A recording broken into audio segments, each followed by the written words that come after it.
I would like to seek reconsideration, Your Honor, of that recent resolution to cite me in contempt, Your Honor. Ma'am, I truly apologize if there was something in that letter that slighted you on a personal note. It was not my intention, Your Honor.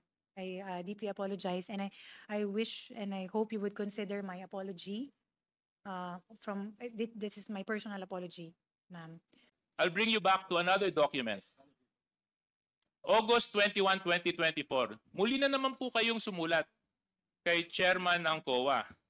At dito, sa laman po ng sulat ninyo, ipinapakiusap ninyo na kung maaari, wag i-share ang audit observation ng COA sa Kongreso. Noong August 13, 2024, nag-issue ang House Committee ng Appropriations ng subpoena, Duces Tecum, sa COA kaugnay ng COA audit report tungkol sa pondo ng OVP at DepEd. Matapos ang ilang budget hearing kung saan tinalakay ang paggastos ng OVP at ng DepEd Secretary ng pondong ito na umaabot ng 125 million pesos sa loob lamang ng labing isang araw. Totoo po ba ito? Your Honor, I'm sorry, I did not catch the question. Respectfully, may you please repeat? I'm sorry. Attorney Lopez,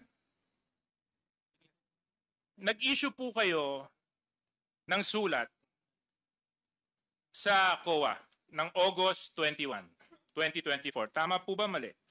Yes, Your Honor. Ano po ang dahilan kung bakit po kayo sumulat sa COA?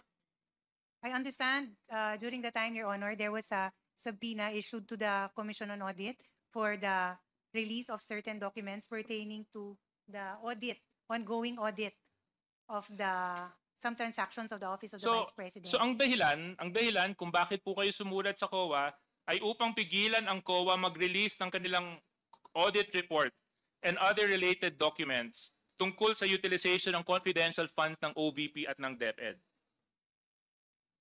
In your words, you said here, you are of the position that a subject subpoena should not be complied with. Is this correct? Your Honor, Is this correct? It's a yes or no, Attorney Lopez. Is this correct? Were these the words you affixed on your letter?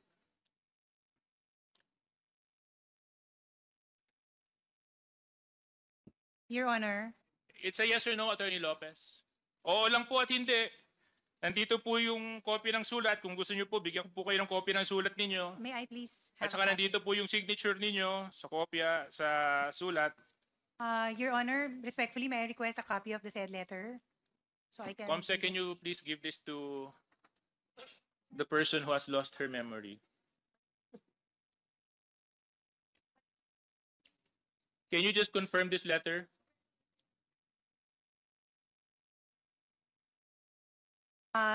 Yes, Your Honor. Okay. Indicated in Anyway, the second Comsec, can I have paragraph. my copy back? Since she has confirmed the letter. Okay. Thank you.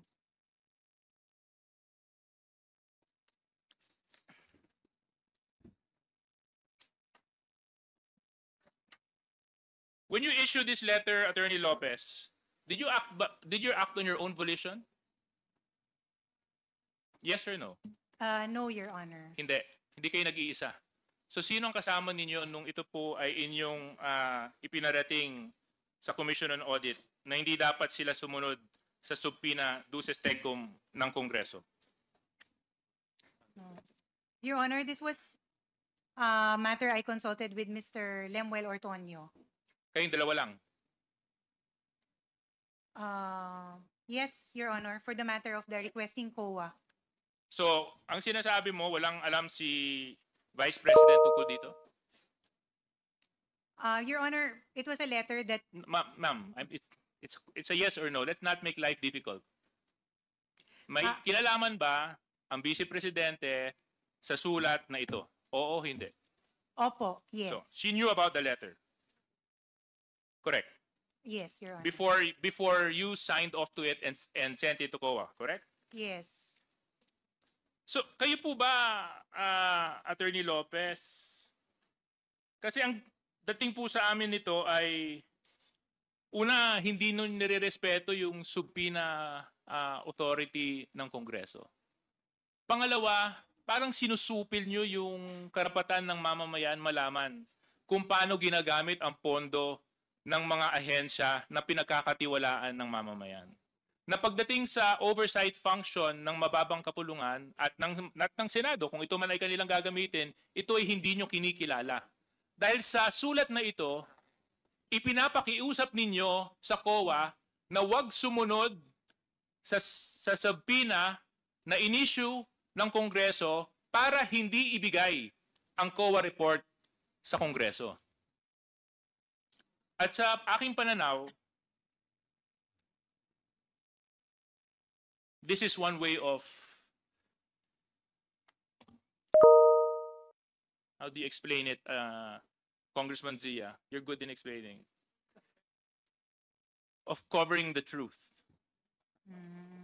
Tinatakpan ng katotohanan. Kasi kung wala naman kayong tinatago, di ba? Kung wala naman kayong tinatago, ba't nyo pa papakiusapan yung isang ahensya na hindi i-share ang mga dokumento patungkol sa isang investigasyon na isinasagawa ng isa pang ahensya? Hindi i-share ang mga dokumento patungkol sa isang investigasyon na isinasagawa ng isa pang ahensya. Di ba? Ngayon, Attorney Lopez.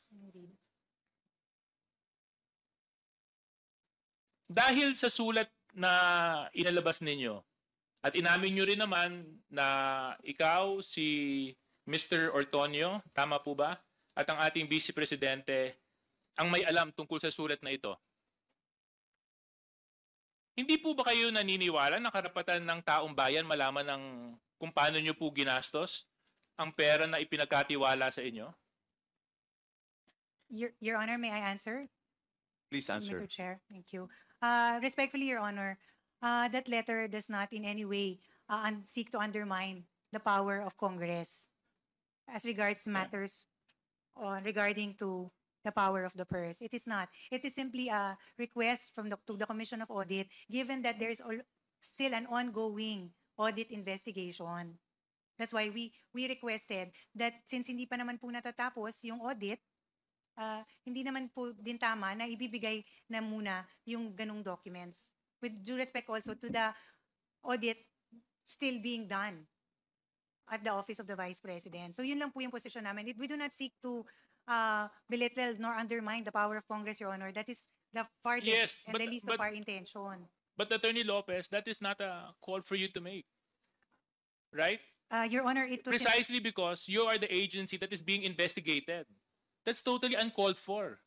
You're asking another agency not to cooperate with Congress when an ongoing investigation is happening. That's suppression of the truth. At the very least, dapat hinayaan nyo na lang. Di ba? Kung wala naman kayong tinatago, pwede nyo naman po ipaliwanag yun dito pag nag-hearing na tayo. Kasi nandito po sa sulat ninyo, para pinipigilan nyo yung COA at pinapakiusapan nyo na huwag nyong ibigay. Nasa palagay ko po ay hindi po tama.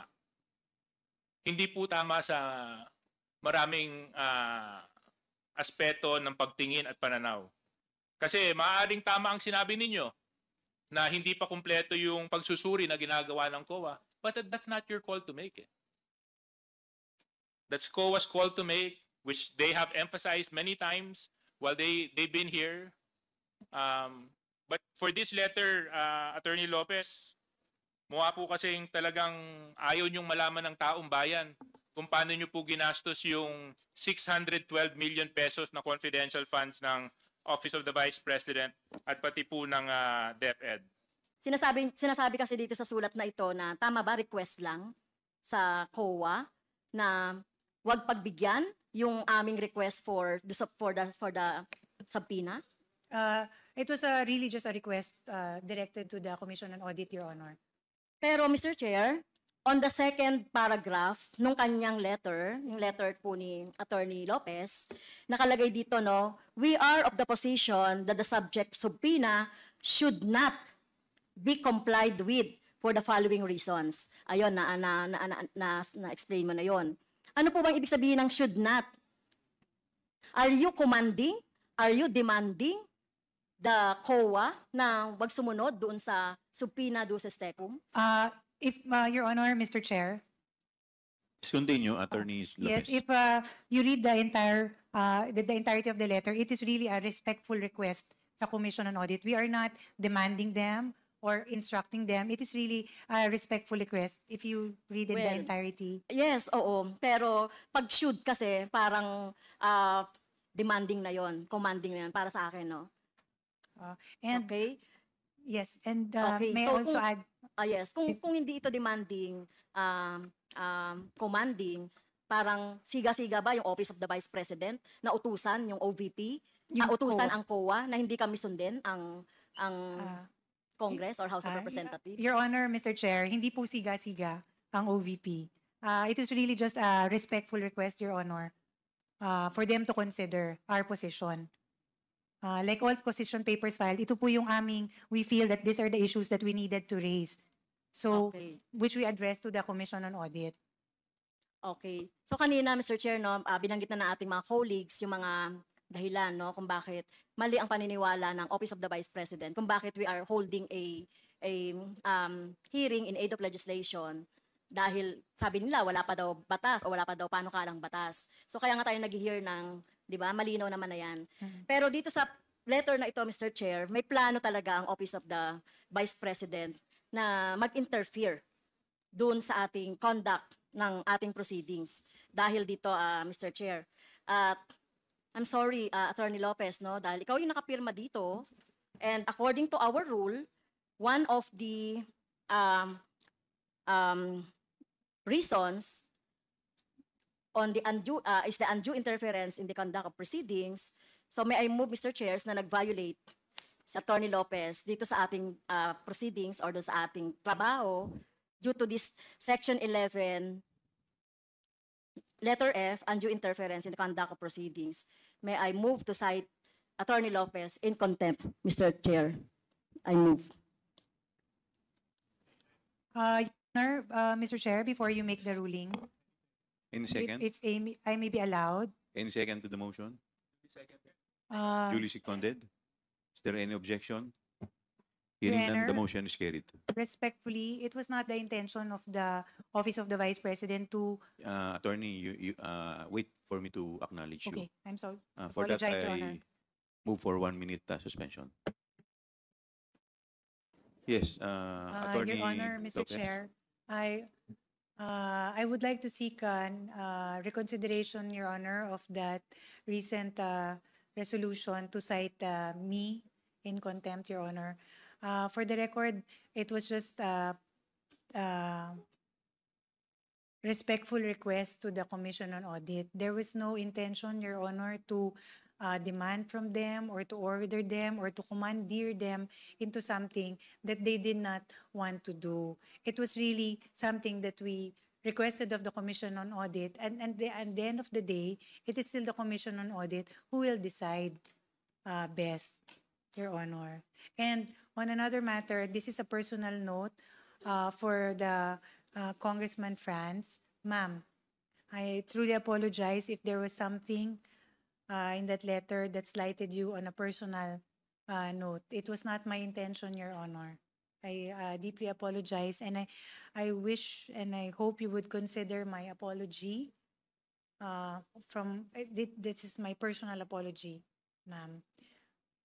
And I would like to request to the members of the Honorable Committee to lift that contempt order or to reconsider and grant my request, Your Honor, not to cite me in contempt. Maraming salamat, Your Honor, Mr. Chair. What is the pleasure of Congresswoman Franz Castro?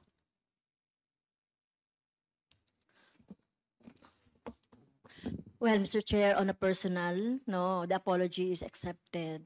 However, in the totality of the discussion from 10 o'clock up to now, nakita natin, Mr. Chair, no, very evasive, yung mga sagot ni Attorney Lopez. Tsaka nakita talaga natin na itong letter na to, hindi lang itong letter na to, Mr. Chair, yung totality talaga ng mga discussions pa kanina, Yun yung dahilan bakit natin siya gustong nag-move tayo na to cite in contempt. Kaya, Mr. Chair, I stand by my motion, Mr. Chair. Okay, since we have already cited Attorney Lopez in contempt, the question now is the period. So what is the pleasure of the body? May we know from Congresswoman Franz Castro? Since maximum naman, Mr. Chair, no, na penalty natin dito is 10 days, considering the health no nung ating resource person. Nakita naman natin siya kanina, no. And naging matyaga naman siya din sa pagsagot sa atin. So, we will have the next meeting on November 25, Mr. Chair. So, I move na until November 25. Which is on Monday. Yeah.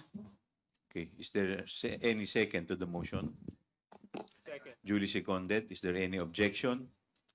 Hearing none, the motion is carried. May we request the Sergeant at Arms to arrange a room dito lang po sa vicinity ng House of Representative. Yes.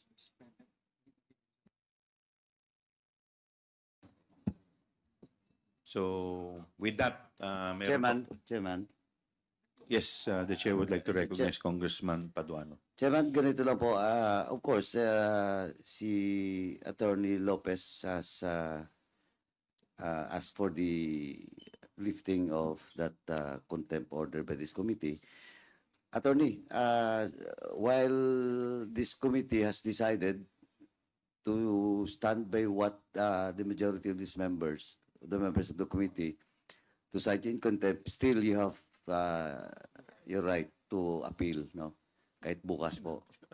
That's the right of every resource person or witnesses being cited in contempt.